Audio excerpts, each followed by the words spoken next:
The morning air felt different that day. Maybe it was the way sunlight streamed through the tall windows of the National Conservatory of Music. Or maybe it was just nerves. A small 8-year-old girl stood in the grand entrance hall, her tiny hand gripped tightly in her mother's palm. Her eyes were wide, taking in the marble floors, the crystal chandeliers, and the enormous portraits of famous musicians lining the walls. This wasn't just any building. This was where dreams either came true or shattered into a million pieces. Today was the annual Young Musicians competition, and kids from all over the country had come to prove themselves. The best of the best would perform in front of 3 judges who had seen it all. These weren't ordinary music teachers. They were legends.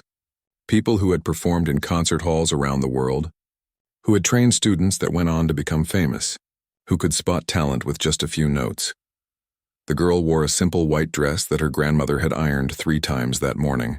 Her black hair was pulled back with a red ribbon, the same ribbon she wore every time she played piano at home. She looked so small compared to everyone else in that waiting room, so incredibly small. Her mother kept smoothing down the girl's hair, a nervous habit she had whenever she was worried. They hadn't told anyone, but this family couldn't afford piano lessons. Not even close. While other kids here had private instructors who charged hundreds of dollars per hour, this little girl had learned everything by watching videos online. Old recordings, tutorials, whatever she could find for free. Her grandmother owned an old piano that was probably older than the building they were standing in. That piano had missing keys and some notes didn't even work anymore. But it was enough. Somehow it was enough. The waiting room buzzed with energy. Teenagers in expensive suits and formal dresses sat with their parents, going over last-minute notes. Some practiced finger movements in the air, their eyes closed in concentration. Others whispered nervously about the judges, sharing stories they'd heard.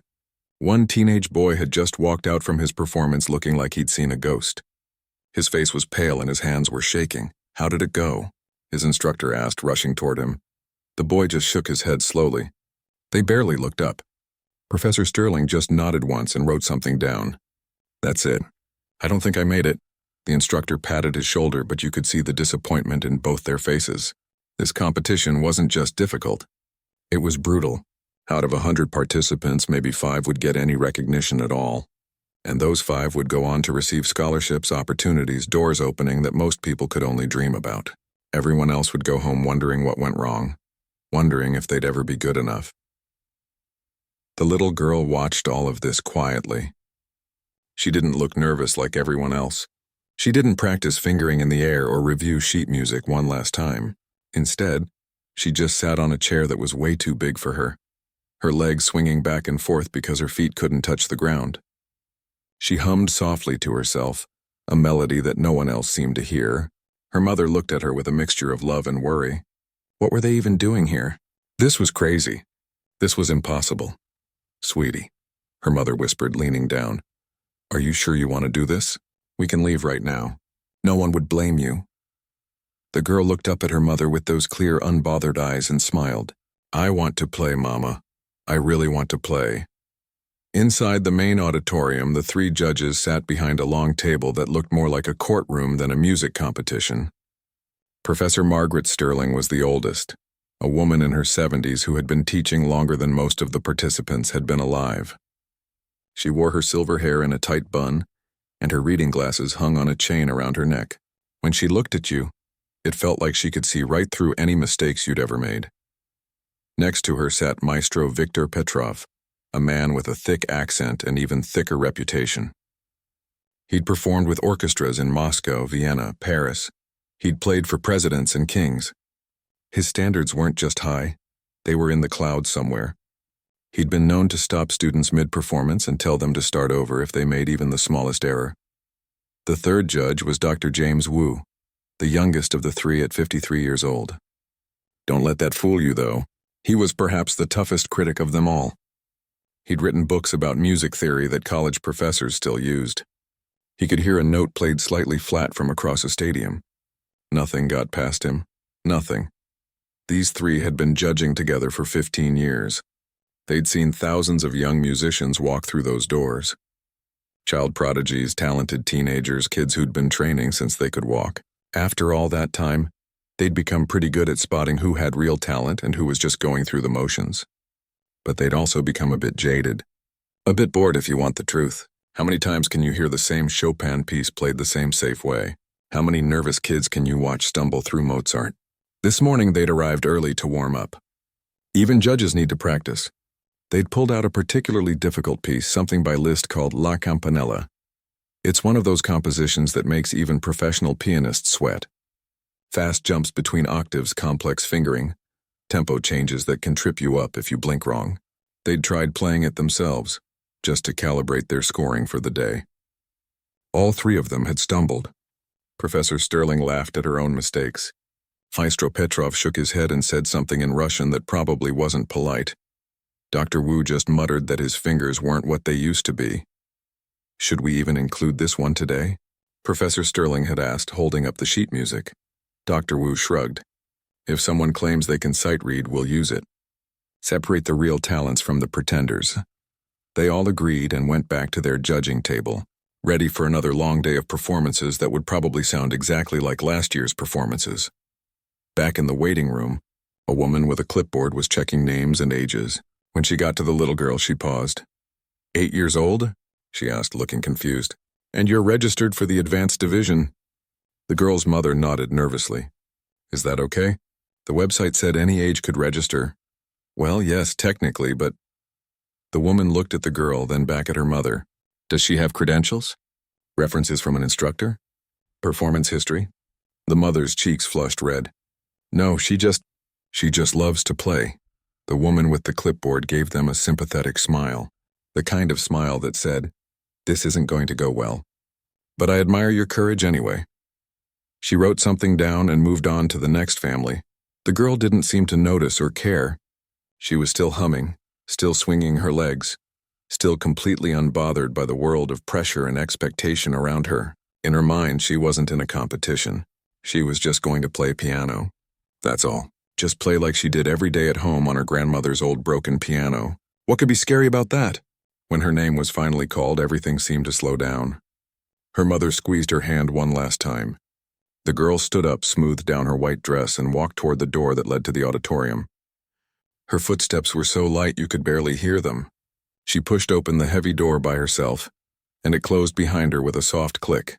Inside that room waited 3 of the toughest judges in the country. Inside that room was a piano worth more than her family's car. Inside that room was a moment that would change everything, though nobody knew it yet. The girl walked forward alone into whatever came next. The auditorium was massive, way bigger than it looked from outside. The ceiling stretched up so high that the girl had to tilt her head all the way back to see it. Rows and rows of empty red velvet seats faced the stage, and right in the center of that stage sat a beautiful grand piano. It was black and shiny, so polished she could probably see her reflection in it. This wasn't like the piano at home. This was the kind of piano that belonged in movies. Her small footsteps echoed as she walked down the aisle. Each step seemed louder than the last in that quiet space. At the front of the room, behind a long wooden table, sat the 3 judges. They had papers spread out in front of them, pens ready, glasses of water, the whole setup. They looked official.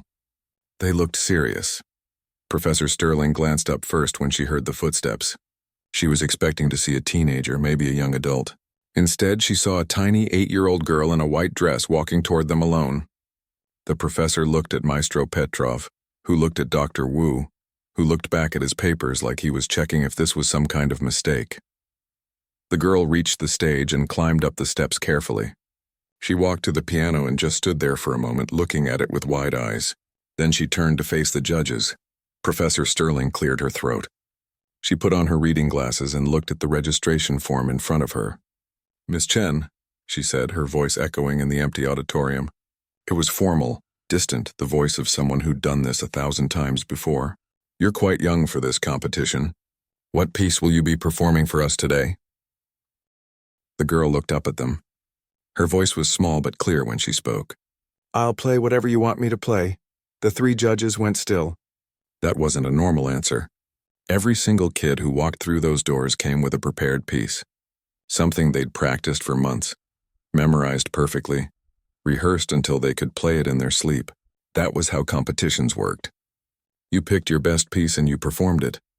Maestro Petrov leaned forward in his chair, suddenly interested. You are saying you can sight read? His thick accent made the question sound even more skeptical than it was.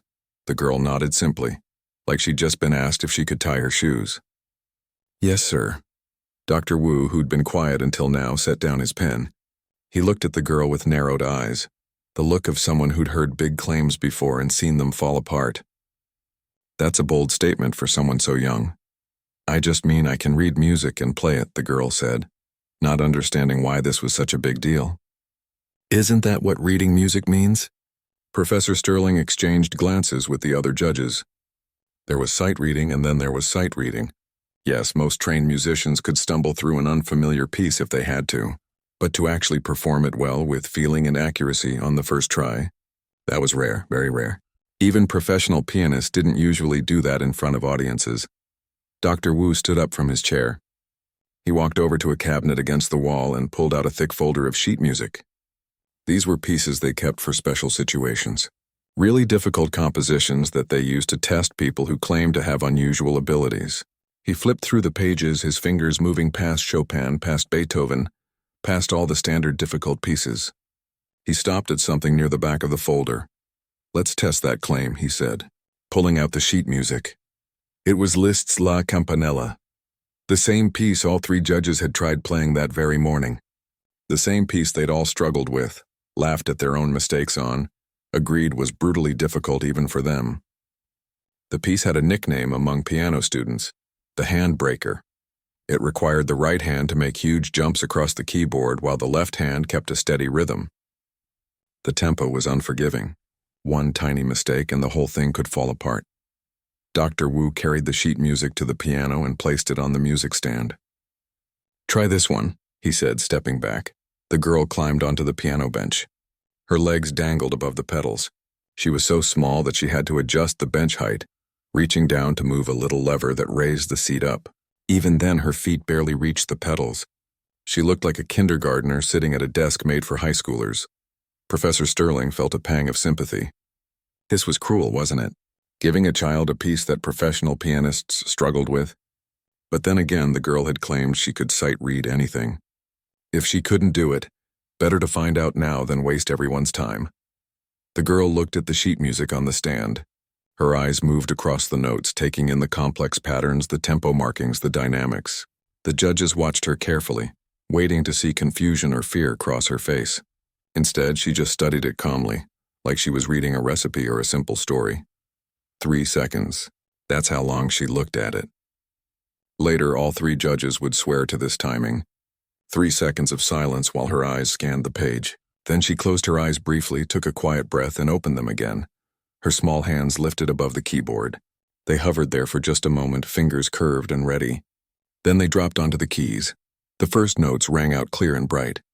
Those famous opening bells of La Campanella, the notes that gave the piece its name. They sounded exactly like little bells ringing, high and delicate and perfect. The girl's right hand made its first big jump across the octaves, clean, precise. No hesitation.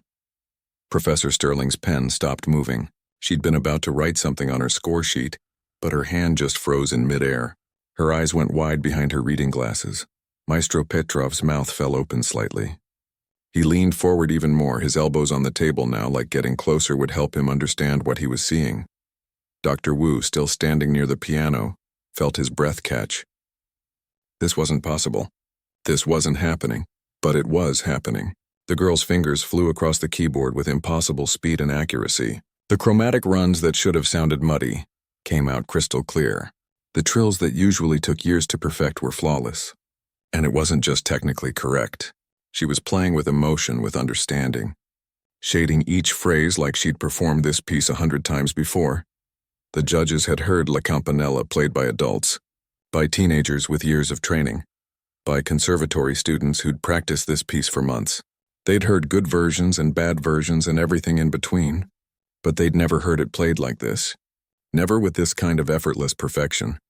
It was like watching someone speak a language they'd known their whole life, not reading words off a page for the first time.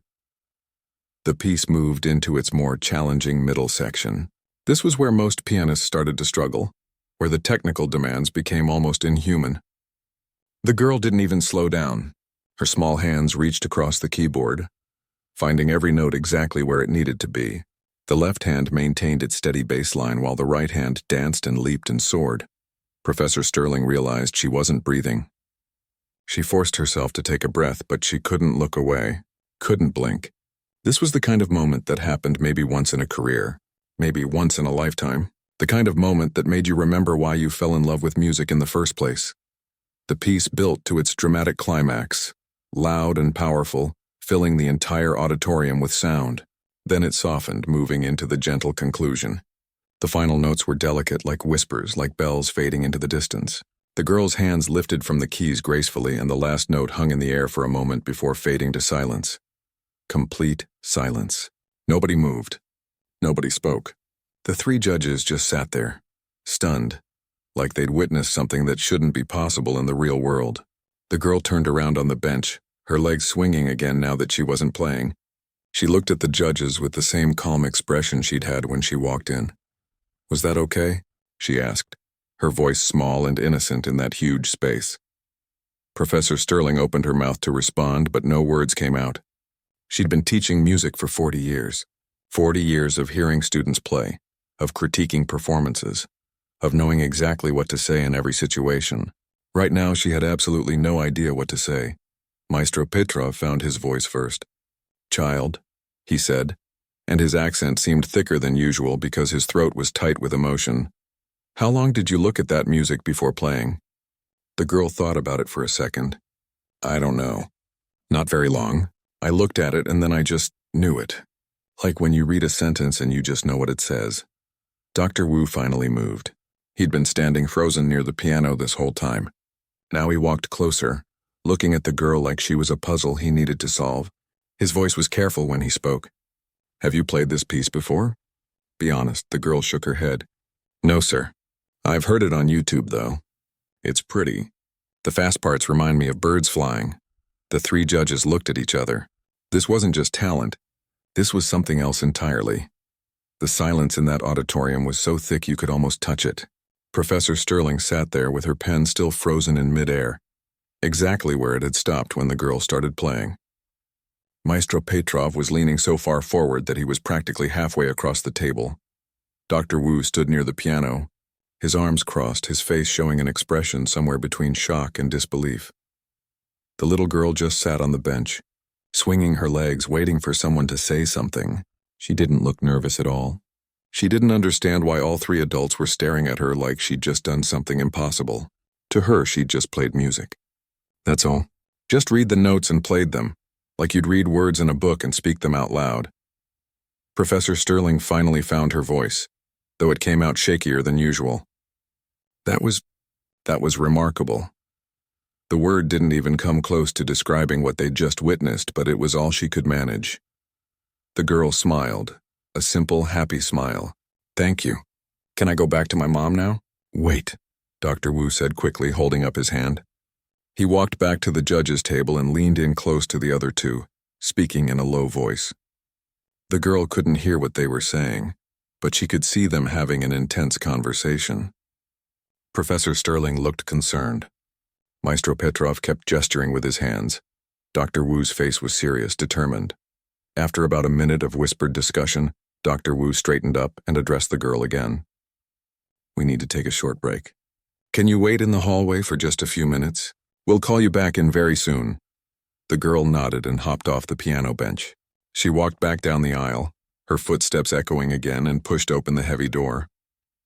As soon as it closed behind her, the three judges exploded into conversation. "That's not possible," Dr. Wu said firmly, pacing back and forth. "No one sight reads list like that, no one. She must have memorized it beforehand. Maybe she knew we'd pick that piece." Professor Sterling shook her head slowly. She was still trying to process what she'd seen. "I watched her eyes during the performance. She was reading it. I saw her glance at the page during transitions, during the sections where the pattern changed. You can't fake that."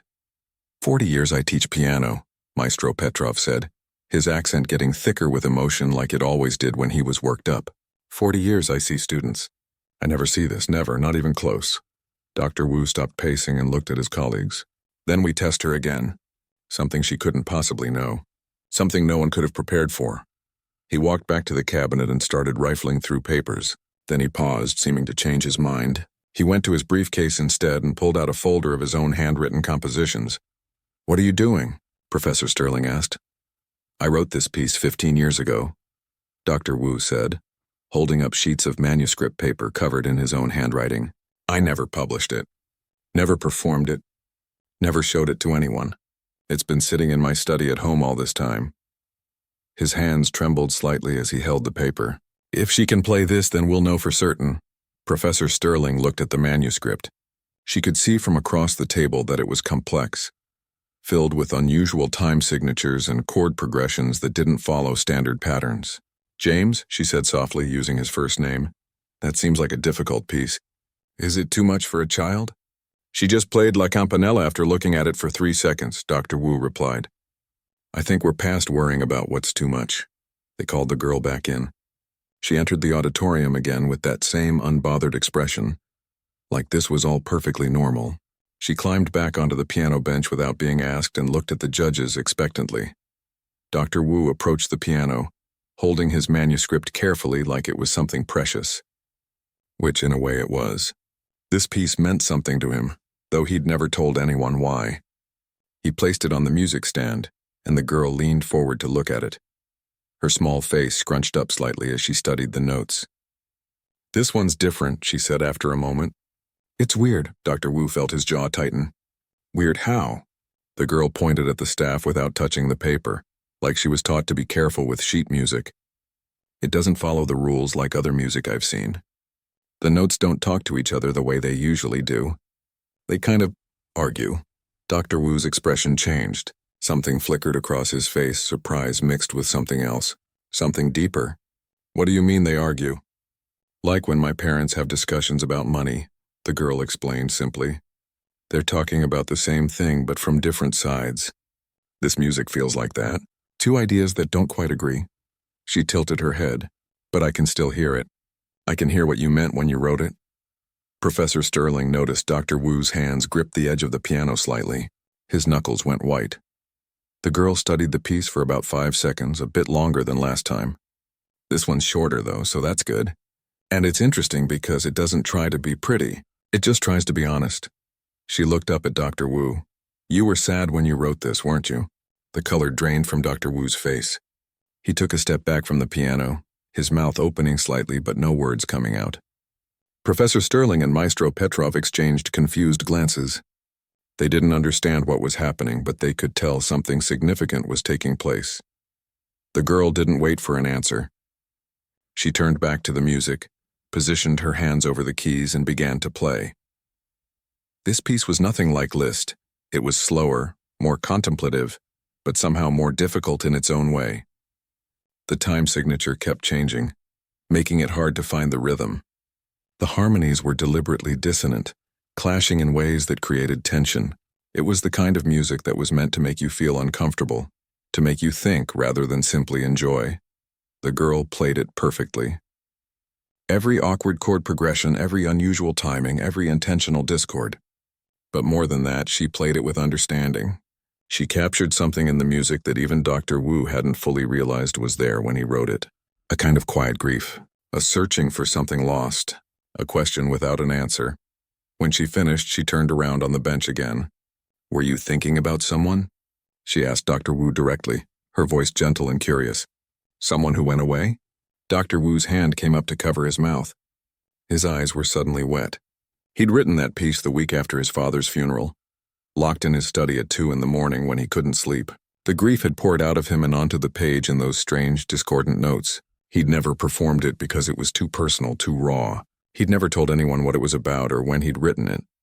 And this 8-year-old child who'd looked at it for 5 seconds had somehow understood all of that, had felt it, had played it back to him in a way that made his chest ache with the memory of that loss. "My father," he whispered, so quietly the other judges almost didn't hear him. "I was thinking about my father." The girl nodded like this made perfect sense. "That's what I heard in the music. It sounds like missing someone. I'm sorry he's gone." Professor Sterling had tears in her eyes now too, though she wasn't entirely sure why. Maestro Petrov pulled out a handkerchief and blew his nose loudly, muttering something in Russian. Dr. Wu walked back to the judge's table on unsteady legs. He sat down heavily in his chair and put his face in his hands for a moment. When he looked up, his eyes were red, but his expression was different than before. The skepticism was gone. The need to test and prove was gone. In its place was something like wonder. "She's real," he said to the other judges. "This isn't a trick. This isn't preparation. This is real." Professor Sterling nodded slowly. She was still trying to wrap her mind around what they were witnessing. "The question is, what do we do now?"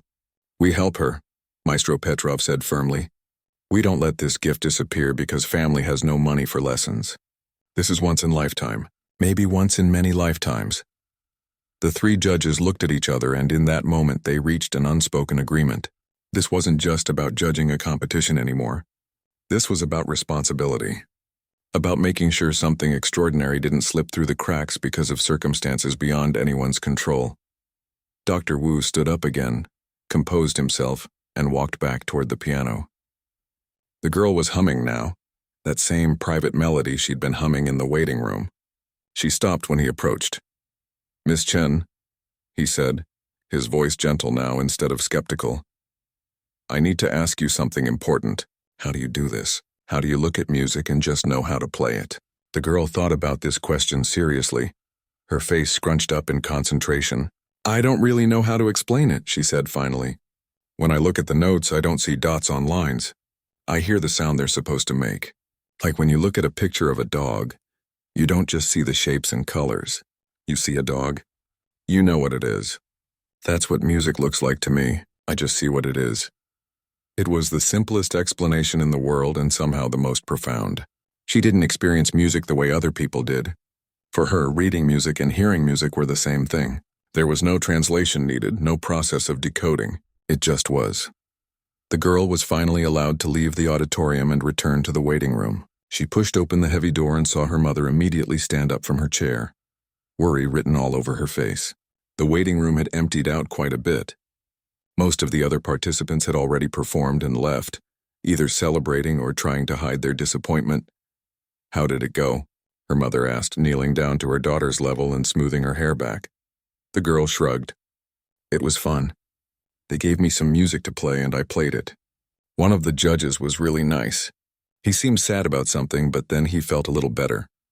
Her mother had no idea what that meant, but she hugged her daughter anyway. "I'm proud of you for trying, sweetheart.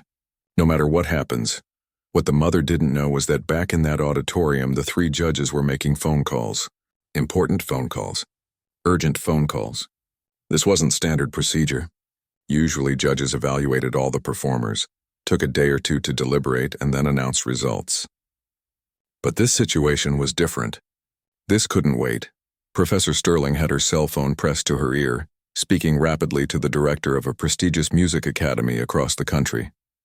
"I'm telling you, in 40 years of teaching, I've never seen anything like this. You need to make room for her. I don't care about the waiting list." Maestro Petrov was on his phone too, speaking in a mix of English and Russian to some contact overseas. He was arranging for international music educators to be notified. People needed to know about this child. Dr. Wu sat at the table making notes, his mind racing. He was already thinking about research papers, about understanding how a mind could work this way. But more importantly, he was thinking about protection. Gifts like this could be exploited. A child this talented could be pushed too hard, burned out, turned into a performing monkey for people's entertainment and profit. They needed to make sure that didn't happen. "We need to talk to the family," Professor Sterling said, hanging up her phone. "Right now, before they leave." The three judges walked out together into the waiting room. Several people were still there, and they all looked up hopefully when the judges emerged. But the judges walked straight past everyone else, heading directly toward the little girl and her mother. The mother saw them coming, and her heart started racing. Three legendary judges walking toward them with serious expressions. This couldn't be good. She must have done something wrong. Maybe her daughter wasn't supposed to be in the advanced division. Maybe they were in trouble. "Mrs. Chen," Professor Sterling said, "could we speak with you and your daughter privately?" The mother's face went pale. "Is something wrong? Did we break a rule?" No, Maestro Petrov said quickly, his voice warm. "Nothing wrong. Everything is very, very right. Please come with us." They led the mother and daughter to a small conference room off the main hallway. It had a table with chairs around it and some pictures of famous musicians on the walls. The girl climbed into a chair and started swinging her legs again while her mother sat nervously on the edge of her seat. The three judges sat across from them, and for a moment, nobody spoke. Professor Sterling took off her reading glasses and set them on the table. She looked at the mother with kind eyes, grandmotherly eyes, even though she'd been so stern during the audition. "I want you to understand something," Professor Sterling began. "Your daughter isn't just talented. What she has goes beyond talent. I've trained concert pianists who tour the world. I've taught students who've won international competitions. What your daughter just did in that auditorium, I've never seen anyone do. Not in my entire career." The mother blinked, trying to process this. "I don't understand." "She just played some music." Dr. Wu leaned forward. She sight-read one of the most difficult pieces in classical piano repertoire after looking at it for 3 seconds. Then she played an unpublished composition of mine, something she'd never heard before, and not only played it perfectly but understood the emotional intention behind it. "This isn't normal ability. This is extraordinary." The mother looked at her daughter, who was examining a loose thread on her dress, completely unaware of the magnitude of the conversation happening around her. But she just taught herself. We watched videos online because we couldn't afford lessons. She'd play along with her grandmother's old piano. "I didn't think—" "That's perhaps the most remarkable part," Maestro Petrov said. "No formal training. Just natural understanding. Like bird that knows how to fly without being taught." Professor Sterling reached across the table and gently touched the mother's hand. "We want to help. All 3 of us have already made some calls. There are music academies that want to offer your daughter full scholarships. Everything covered. Tuition, instruments, materials, everything." The mother's eyes filled with tears. She put her hand over her mouth, overwhelmed. We can't afford—" "You're not listening," Dr. Wu said, but his voice was gentle. "You don't pay anything. They want to pay for everything. Because your daughter is special, because what she can do needs to be nurtured, not lost because of money." The little girl looked up from her dress thread. "Does this mean I get to play more piano?" All 3 judges smiled despite the serious nature of the conversation. "Yes," Professor Sterling said. "A lot more piano." Over the next hour, they explained everything. There were multiple offers already coming in, and more would follow once word spread. The girl could train with master teachers, have access to world-class instruments, perform in renowned venues. But they were also careful to warn the mother about the other side of things. "Your daughter is going to attract attention," Dr. Wu explained. "A lot of it. People will want to record her, interview her, make her perform constantly. You need to protect her from that. She's still a child. She needs to play and have friends and go to regular school. The music should be joy, not pressure." The mother nodded, wiping her eyes. "I just want her to be happy. If she loves playing, then she should play. But I don't want her childhood taken away." "Good," Professor Sterling said firmly. "That's exactly the right attitude. I'd like to work with her myself if you're willing. Not as a regular instructor, but as a mentor, someone to guide both of you through this process." Maestro Petrov pulled out a card from his wallet. "And I have connections with conservatory in Europe. If ever you want her to study there, to experience different musical traditions, I arrange everything." The mother was shaking her head in disbelief. "This morning I almost didn't bring her. I thought we'd be wasting everyone's time. I thought they'd laugh at us for even trying." "The only thing that would have been a waste," Dr. Wu said quietly, "is if we never discovered what your daughter could do." They talked for a while longer about practical things. Phone numbers were exchanged. Preliminary schedules were discussed. Professor Sterling explained she'd personally ensure the girl wasn't overwhelmed, that everything happened at the right pace. The judge's secretary would reach out to coordinate everything. Finally, they let the mother and daughter leave. As they walked out of the conference room, the girl tugged on her mother's sleeve. "Mama, can we get ice cream on the way home?" The mother laughed through her tears. "Yes, baby. We can get ice cream. We can get anything you want. Just ice cream is fine," the girl said simply. "The chocolate kind with the little pieces in it." Back in the conference room, the 3 judges sat in silence for a moment. They were exhausted, but also energized in a way they hadn't felt in years. This is why they devoted their lives to music. Not for the prestige or recognition, but for moments like this, for the chance to witness something pure and extraordinary and help it grow. "The announcement," Maestro Petrov said. "When do we announce the competition results?" Professor Sterling looked at her watch. The closing ceremony is in 2 hours. Everyone will be there. This is going to cause quite a reaction, Dr. Wu said, an 8-year-old winning the advanced division. There will be questions, maybe even complaints from other participants. Professor Sterling stood up, straightening her jacket. Let them complain. We know what we saw. We know what we heard. That child didn't just win the competition. She redefined what we thought was possible. The other 2 judges nodded in agreement. That evening, the conservatory's main hall was packed with participants, their families, and music enthusiasts who came to see who would win. The atmosphere was tense with anticipation. Teenagers sat with their parents trying to look confident while their legs bounced nervously under their seats. The little girl sat in the back with her mother, enjoying the ice cream they'd gotten earlier. She'd changed out of her white dress and into comfortable clothes. She wasn't nervous at all. She'd had fun playing piano today, and whether she won or lost didn't really matter to her. The 3 judges walked onto the stage. The crowd fell silent. Professor Sterling stepped up to the microphone. She looked out at all those hopeful faces, all those young musicians who'd worked so hard. She knew some of them would be disappointed. That was the nature of competitions. But tonight they were all about to witness something that would remind them why music mattered in the first place. Ladies and gentlemen, she began, her voice clear and strong. This year's competition has been extraordinary. Professor Sterling stood at the microphone, looking out at the sea of faces in the auditorium. Some people sat on the edge of their seats. Others had their arms crossed, trying to look casual even though their hearts were probably racing. Parents held their children's hands. Teachers sat with their students. Everyone wanted to know who had won. This year's competition has been extraordinary, Professor Sterling continued. We've heard exceptional performances from talented young musicians. The level of skill we witnessed today speaks to the dedication of both students and their instructors. She paused, and you could feel the tension in the room rise. People shifted in their seats. Someone coughed. A phone buzzed and was quickly silenced.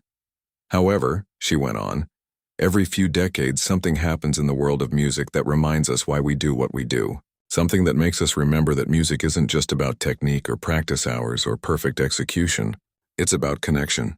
It's about understanding. It's about a kind of magic that we can't fully explain. Maestro Petrov stepped forward to join her at the microphone.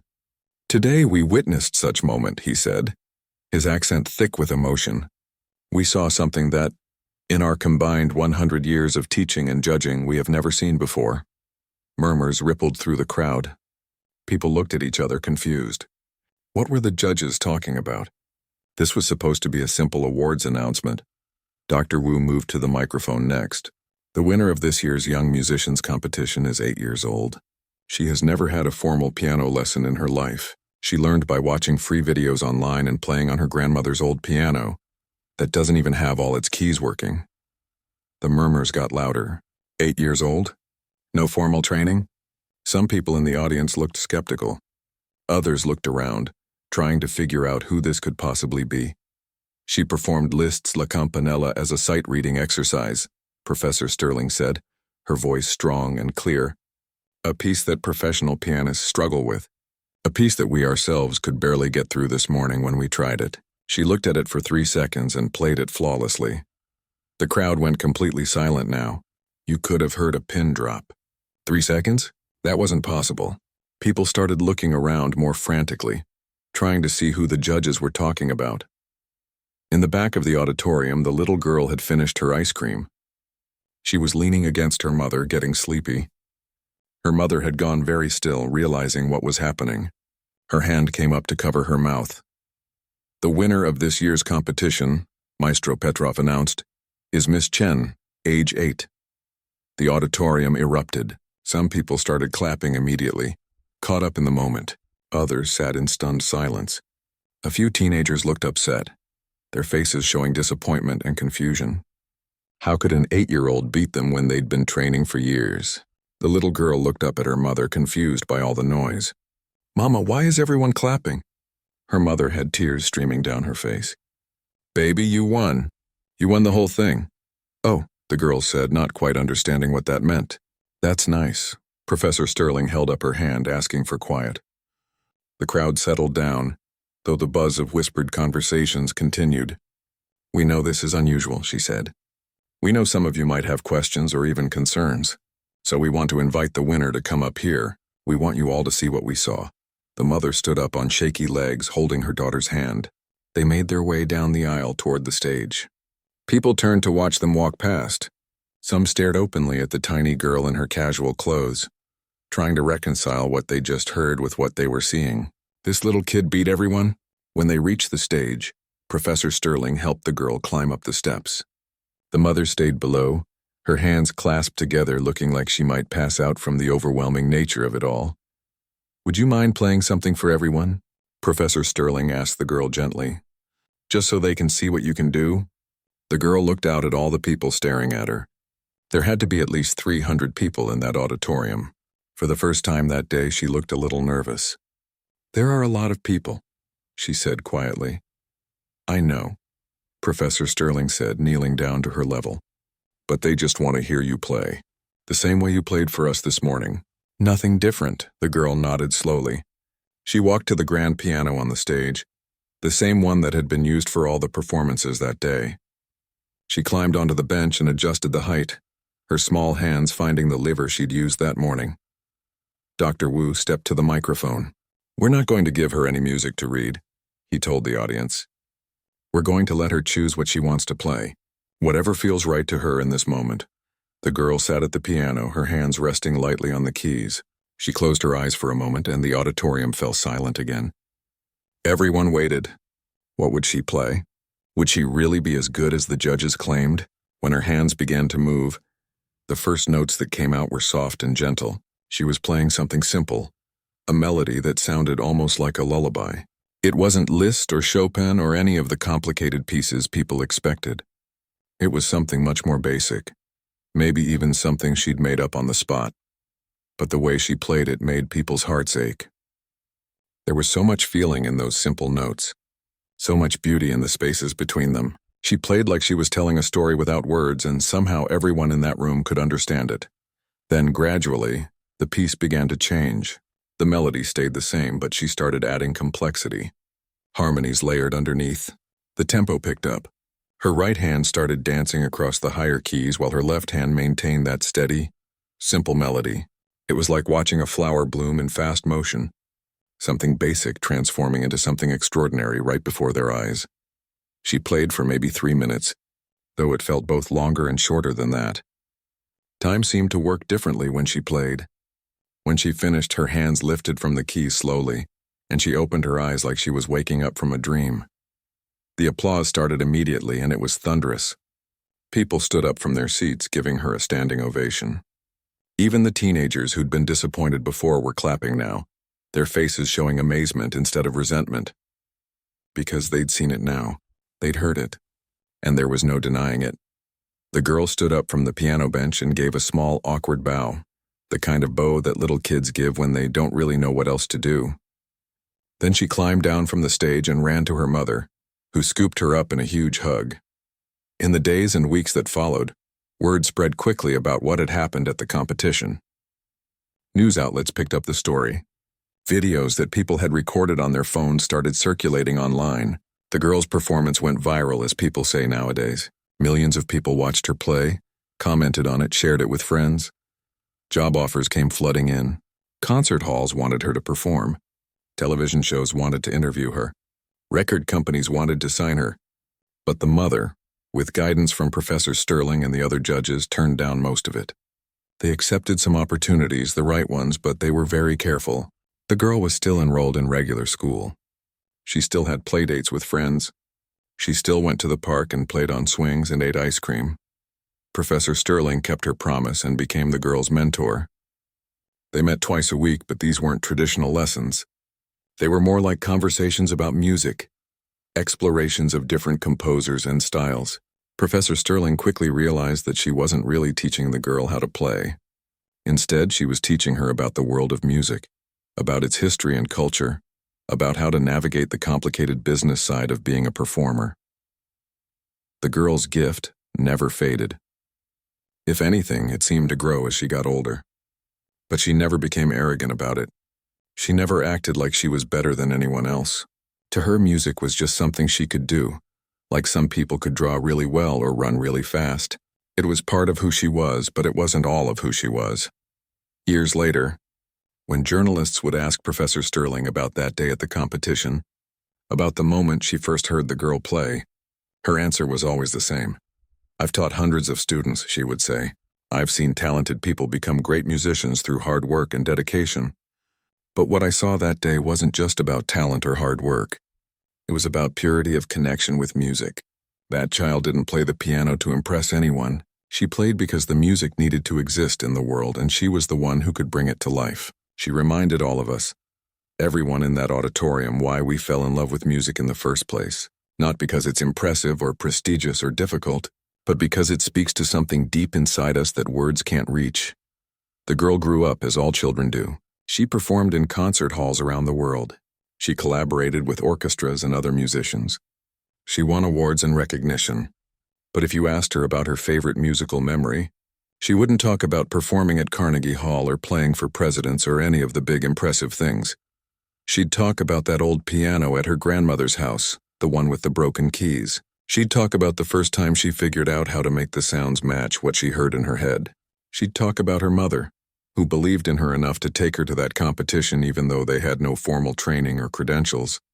And she'd talk about ice cream, the chocolate kind with little pieces in it, and how sometimes the simplest pleasures are the ones that matter most. Because in the end, that's what her story was really about. Not about being the best or the most talented, but about a gift freely given, nurtured with love, and shared with the world in the spirit it was meant to be shared, with joy, with honesty, with the pure, uncomplicated desire to make something beautiful exist where it didn't exist before. That's the kind of magic that changes people's lives, not just the person who has the gift, but everyone who gets to witness it. 5 years passed after that incredible day at the competition. The little girl wasn't so little anymore. She was 13 now, still small for her age, but something about her presence had grown larger.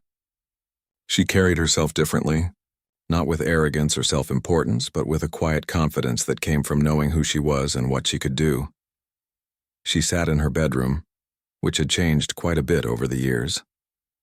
The walls were covered with photos from concerts she'd performed, certificates from competitions she'd won, and thank you cards from people whose lives her music had touched. But her favorite corner of the room hadn't changed at all. In it sat her grandmother's old piano, the same one with the broken keys and missing notes. She still played it every morning before school, just like she always had. Her mother knocked softly on the door. "Breakfast is ready," she called. And Professor Sterling called. "She wants to talk about the invitation from Vienna." The girl looked up from her homework. She'd been working on a math problem, but her mind kept wandering to a melody she'd heard in her head during lunch. She grabbed a piece of staff paper and quickly scribbled down the notes before she forgot them. This happened a lot now. Music would just appear in her thoughts, and she'd learned to write it down immediately. At breakfast, her mother sat across from her with a cup of coffee and a worried expression. This was becoming more common, too. As the girl's reputation grew, so did the number of opportunities that came her way. And with opportunities came decisions that seemed too big for a 13-year-old to make. "Tell me about Vienna," the girl said, spreading jam on her toast. Her mother sighed. "It's the Vienna Philharmonic. They want you to be their youngest soloist ever. The concert would be broadcast to over 50 countries. It's a huge honor." The girl nodded slowly, chewing her toast thoughtfully. "What does Professor Sterling think?" "She thinks you're ready for it musically. But she's worried about the pressure. You'd have to miss 3 weeks of school for rehearsals, and the media attention would be intense." This was the constant balance they'd been trying to maintain for 5 years. The girl's gift had opened doors that most musicians could only dream of, but each door led to a world that seemed designed for adults, not teenagers. She'd already performed in some of the most prestigious venues in the world, but she'd also missed birthday parties and school field trips.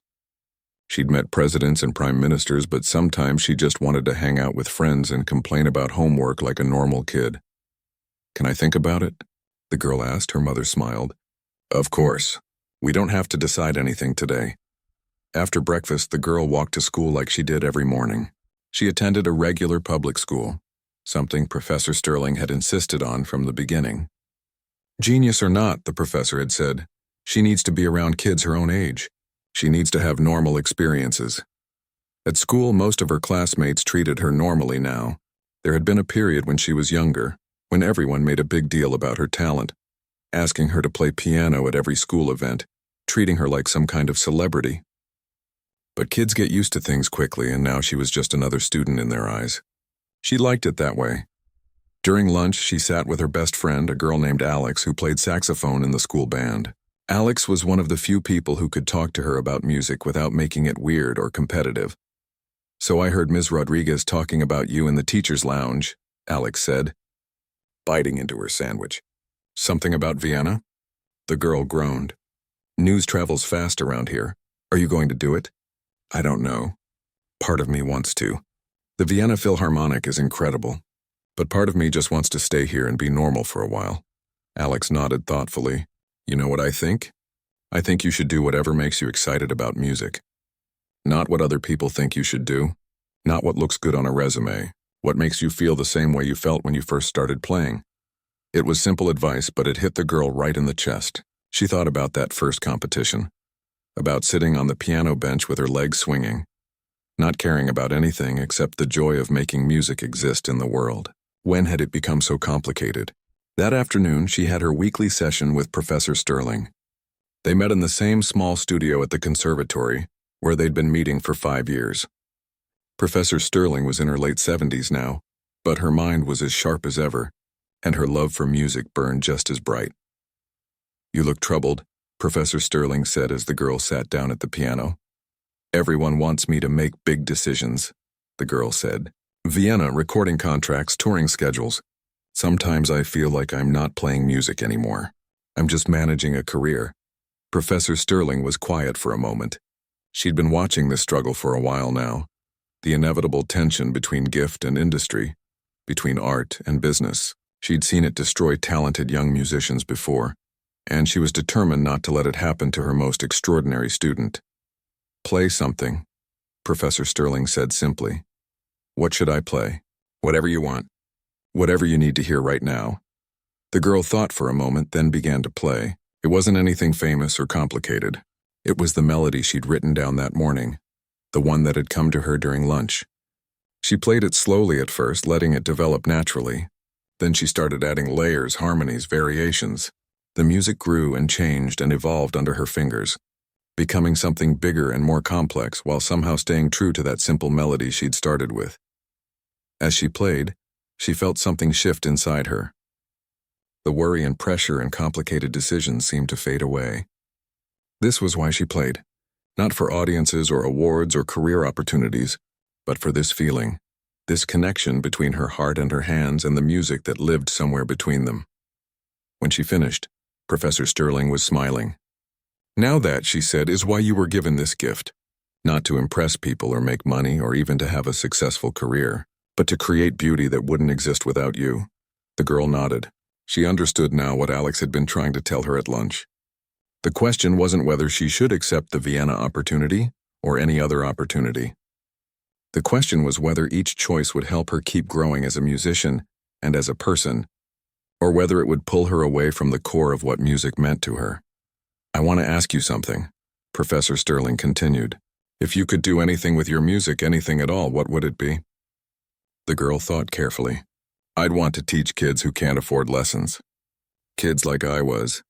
I'd want to show them that music isn't just for people who can pay for fancy schools and expensive instruments. I'd want to help them find their own connection to music, whatever that looks like for them." Professor Sterling's smile grew wider. "Then that's what we should focus on.